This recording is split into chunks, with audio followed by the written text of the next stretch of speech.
ಗಂಡನಿಂದ ಆಸೆ ತೀರದ ಹೆಂಡತಿ ಆಕ್ಟಿಂಗ್ ಕ್ಲಾಸ್ಗೆ ಬಂದ ಹುಡುಗನನ್ನು ಬಿಡಲಿಲ್ಲ. ಇವಳು ಸ್ಮಿತಾ ಅಂತ. ಸ್ಮಿತಾ ಟೀಚರ್ ಆಗಿದ್ದು ಆಕ್ಟಿಂಗ್ ಕ್ಲಾಸ್ ಕಲಿಯಲು ಬಂದ ಹುಡುಗನಿಗೆ ನಾವಿಬ್ಬರು ಇವತ್ತು ಗಂಡ ಹೆಂಡತಿಯರ ಆಕ್ಟಿಂಗ್ ಮಾಡೋಣ ಅಂತ ಹೇಳಿ ಅವನನ್ನ ಬಳಸಿಕೊಳ್ಳುತ್ತಾಳೆ. ಕತೆ ಈಗ ಫ್ಲಾಶ್ ಬ್ಯಾಕ್ಗೆ ಹೋಗುತ್ತದೆ.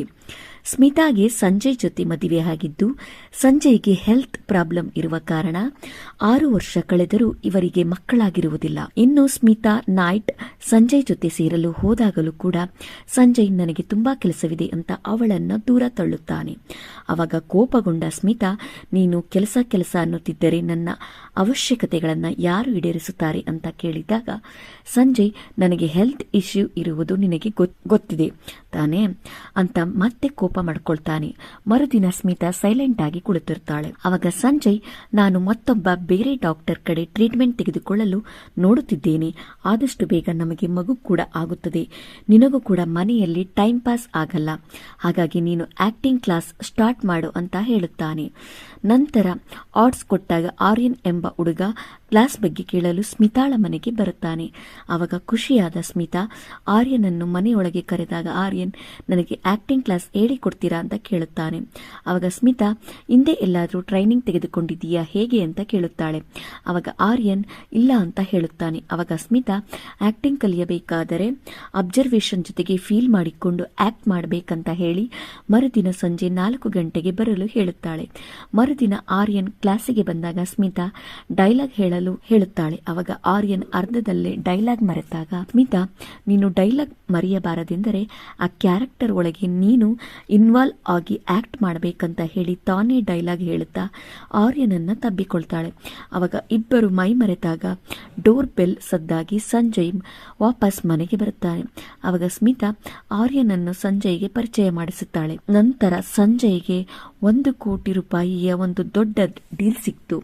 ಖುಷಿಯಾದ ಸಂಜಯ್ ಆ ವಿಷಯ ಸ್ಮಿತಾಗೆ ಹೇಳಿದಾಗ, ಸ್ಮಿತಾ, ನನಗೆ ಬೇಕಾಗಿರುವುದು ಹಣದ ಖುಷಿಯಲ್ಲ, ಬೇರೆ ರೀತಿಯ ಖುಷಿ. ಅದು ನಿನ್ನಿಂದ ಕೊಡಲು ಸಾಧ್ಯವಿಲ್ಲ ಬಿಡು ಅಂತ ಹೇಳಿ ಮರುದಿನ ಆರ್ಯನ್ ಬಂದಾಗ ಆತನಿಗೆ ಆಕ್ಟ್ ಹೇಳಿ ಕೊಡುವ ನೆಪದಲ್ಲಿ ತಾನೇ ಡೈಲಾಗ್ ಹೇಳಲು ಪ್ರಾರಂಭ ಮಾಡಿ, ನೀನು ನನ್ನನ್ನ ಅಕ್ಸೆಪ್ಟ್ ಮಾಡಿಕೊಂಡಿದ್ದಕ್ಕೆ ತುಂಬಾ ಥ್ಯಾಂಕ್ಸ್, ನನಗೀಗ ನಿನ್ನೊಂದಿಗೆ ಬೆರೆಯಬೇಕು ಅಂತ ಅನಿಸ್ತಿದೆ ಅಂತ ಹೇಳುತ್ತಾ ಅವನ ಜೊತೆ ಮೂವ್ ಮಾಡಿದಾಗ ಕಂಟ್ರೋಲ್ ಕಳೆದುಕೊಂಡ ಆರ್ಯನ್ ಅವಳಿಗೆ ಸ್ವರ್ಗ ಸುಖ ತೋರಿಸುತ್ತಾನೆ.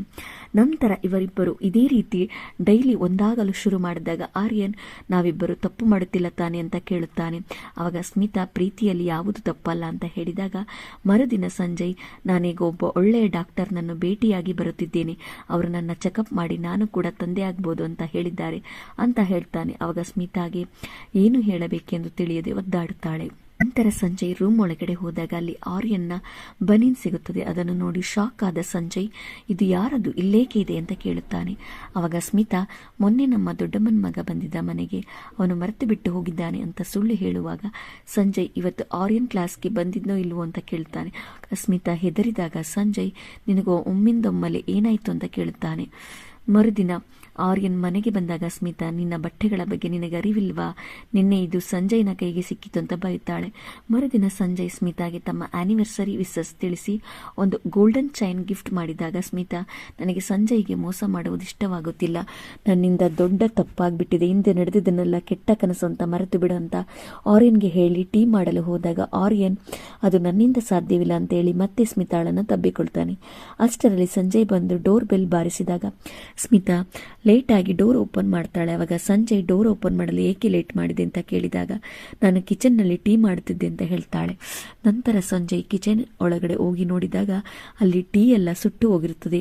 ಅದನ್ನು ನೋಡಿದ ಸಂಜಯ್, ನಿನ್ನ ಗಮನ ಕ್ಲಾಸ್ ಮೇಲಷ್ಟೇ ಇರಲಿ, ಇಲ್ಲದಿದ್ದರೆ ನಮ್ಮ ಜೀವನ ಕೂಡ ಈ ಸುಟ್ಟ ಟೀ ತರ ಹಾಳಾಗಿ ಹೋಗುತ್ತದೆ ನೋಡು ಅಂತ ಸ್ಮಿತಾಗೆ ಹೇಳಿದಾಗ, ನೈಟ್ ಸ್ಮಿತಾ, ನಾನಿನ್ನು ಕ್ಲಾಸ್ ನಡೆಸಲು ಸಾಧ್ಯವಿಲ್ಲ, ಇನ್ಮೇಲೆ ನಮ್ಮ ಮನೆಗೆ ಬರಬೇಡ ಅಂತ ಆರ್ಯನ್ಗೆ ಮೆಸೇಜ್ ಮಾಡ್ತಾಳೆ. ಮರುದಿನ ಆರ್ಯನ್ ಸ್ಮಿತಾಗೆ ಮೀಟ್ ಆಗಿ, ನನಗೆ ನಿಮ್ಮನ್ನು ಮರೆಯಲು ಆಗುತ್ತಿಲ್ಲ, ನೀವು ನನ್ನನ್ನು ಯೂಸ್ ಮಾಡಿ ಬಿಸಾಕಲು ನಾನು ಬಿಡುವುದಿಲ್ಲ, ನೀವು ನನಗೆ ಬೇಕೇ ಬೇಕು ಅಂತ ಕಾಡಿದಾಗ ಕೋಪಗೊಂಡ ಸ್ಮಿತಾ, ನೀನು ತಿಳಿಸಿ ಹೇಳಿದರೆ ಅರ್ಥ ಮಾಡ್ಕೊಳ್ತಿಲ್ಲ, ನಾನೀಗ ಇನ್ಮೇಲೆ ಕಂಪ್ಲೇಂಟ್ ಕೊಡುತ್ತೇನೆ ಅಂತ ಹೇಳಿ ಹೋಗುತ್ತಾಳೆ. ಕತೆ ಇಲ್ಲಿಗೆ ಮುಗಿಯುತ್ತದೆ. ಈ ವಿಡಿಯೋವನ್ನು ಪೂರ್ತಿ ನೋಡಲು ಗರಂ ಗರಂ ಮೂವೀಸ್ ಎಂಬ ಯೂಟ್ಯೂಬ್ ಚಾನೆಲ್ನಲ್ಲಿ ಅಯಾಸ್ ಟೀಚರ್ ಎಂದು ಹುಡುಕಿ ನೋಡಬಹುದು.